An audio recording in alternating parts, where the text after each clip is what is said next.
Ассаламу алейкум рахматуллахи баракату. Мен осы Қазақстан басшыларына айтар кеңесім бар. Осыларға айтар едім, мынау Қырғызстан басшылары Қамшыбек Ташиевпенен Садыр Жаппаровқа ұқсап мемлекетті басқарсаңдар өте жақсы болар еді деп. Бұлар енді не істеп жатыр? Садыр Жаппаров пен Қамшыбек Ташиев Меккеге барып қонақ үй салды. Меккеге барып қонақ үй салды. Енді Садыр Жаппаров пен Қамшыбек Ташиевтің отандастары Меккеге қажылыққа барса, тегін қонақ үйде болады. Тегін қонақ үйде жатады. Және десе, сояқта оқып жатқан, ілім талап қылып жатқан балалары да сол қонақ үйде тегін жатады. Міне халыққа деген қызмет осындай болу керек. Біздердікеші Дубайдан барып 3000 үй сатып алып жатыр. 3000 үй не болады ол?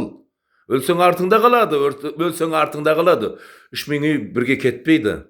Мына Садыр Жаппаров егерден бұл дүниеден кететін болса, бәріміз кетеміз ғой бұл дүниеден. Садыр Жаппаров пен Қамшыбек Ташиев бұл дүниеден кететін болса, анау Меккедегі тұрған гостиницаны өзімен бірге ала кетеді. Бұлармен бірге кетеді гостиница. Аллахтың алдына барады гостиница. Қонақ үй. Мінекей, халықты осындай қылып басқару керек. Бүткіл Есенгедегі президенттер осы Садыр Жаппаров пен Қамшыбек Ташиевтен өнеге алу керек, үлгі алу керек. Бұлар жемқорлардың бәрін тоқтатты.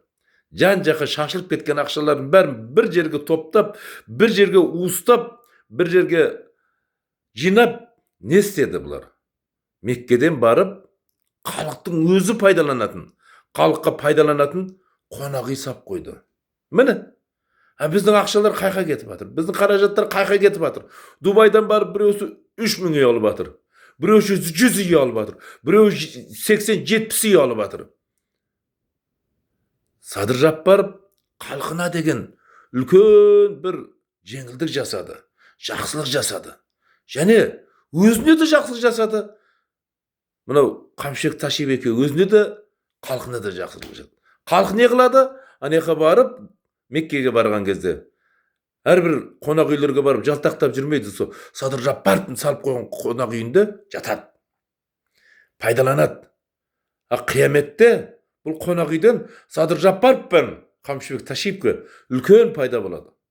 Өзінің ақыретін, өзінің қияметін, өзінің ақыретін құрып қойды бұлар, мінекей. Бір сахабалар айтқан екен, адамда екі үй болады деген екен. Біреусі қазіргі тұрып атқан үйің, екіншісі біреулердің апарып жатқызып қоятын үйі деген екен. Енді қазір ол біреудің апарып жатқызып қоятын үйі бейіт, қазақша айтқанда. Жағы өзбекше айтқанда қабір деп қояды, бейіт қабір деп қояды.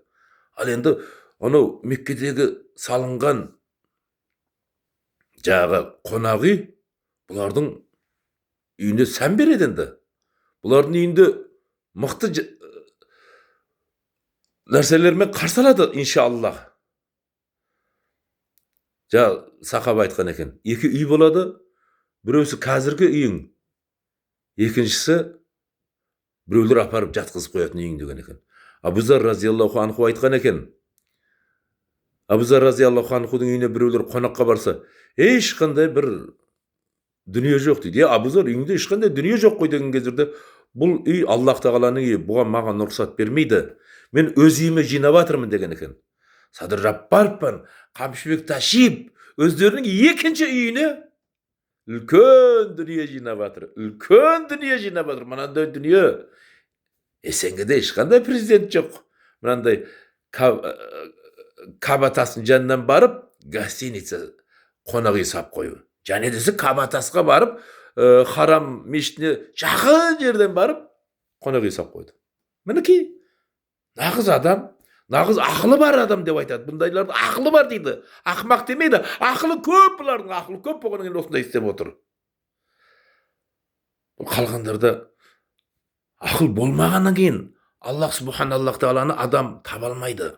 Ақылы болса, мына Садыр Жаппаров ұқсап таба алады.